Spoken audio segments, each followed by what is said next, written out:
চাষি চাষ বোঝে, ব্যবসায়ী ব্যবসা বোঝে। তাই চাষের সিজনে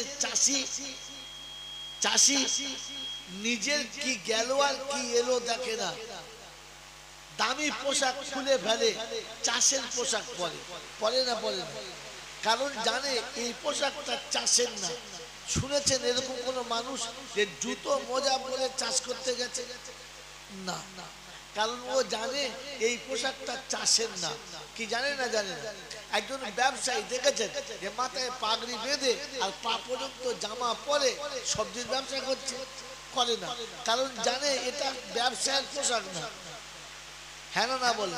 তাহলে প্রতিটি একজন অফিসের একজন উকিল, একজন কোর্টের উকিল কোনদিন দেখেছেন যে শর্ট প্যান্ট পরে আর এক্সারসাইজ গেঞ্জি গায়ে দিয়ে চলে গেছে?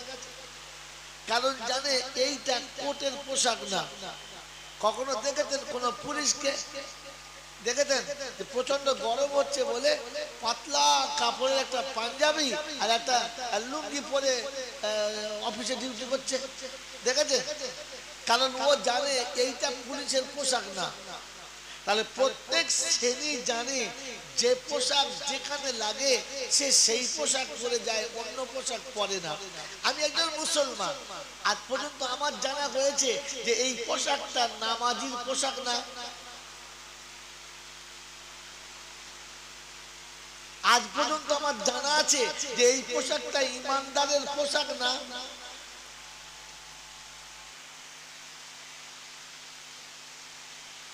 কি জি, আমি তো সবেতেই খ্রিস্টানের মতো জামা, বেঈমানের মতো পায়জামা, ইহুদিদের মতো টুপি, নাসারাদের মতো মোচ,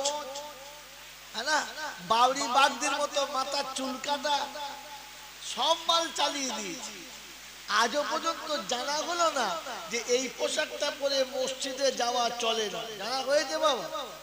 টি শার্ট গেঞ্জি গায়ে দিয়ে আর একেবারে ইংলিশ প্যান্ট পরে চলে গেছে। ও যখন রুকুতে গেছে তখন পিছন দিক থেকে হাওয়া বাড়ার রাস্তা বোঝা যাচ্ছে সাইজ কতটা। আগে আমরা ছোটবেলায় যখন দড়ি বেঁধে প্যান্ট পরতাম তো নাভির উপরে টেনে পরতাম, নাভির নিচে নেমে গেলে খারাপ লাগবে। হ্যাঁ না বলে? এখনকার ছেলে যখন জামা প্যান্টের মাপ দেয় তখন নিচে খুলে উলুবাড়ির উপর পর্যন্ত দাগ দেখায়, দাগের তলায় দেবে যেন উপরে ওঠে। হ্যাঁ কি জি, আপনার ভাবা দরকার ছিল। ছি ছি ছি,